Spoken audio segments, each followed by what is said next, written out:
giờ tê đi Messiah tu la in an kha van chung kan pathian siang lo ngai in fa pa kan pe mi swala kan do tu boy pa min chu thong tha si se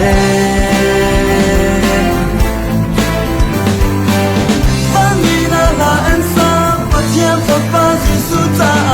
van chung mi giờ tê đi Messiah tu la in an kha van chung kan pathian siang lo ngai in fa pa kan pe mi swala kan do tu boy pa min chu thong tha si se Hãy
Hãy subscribe cho kênh Ghiền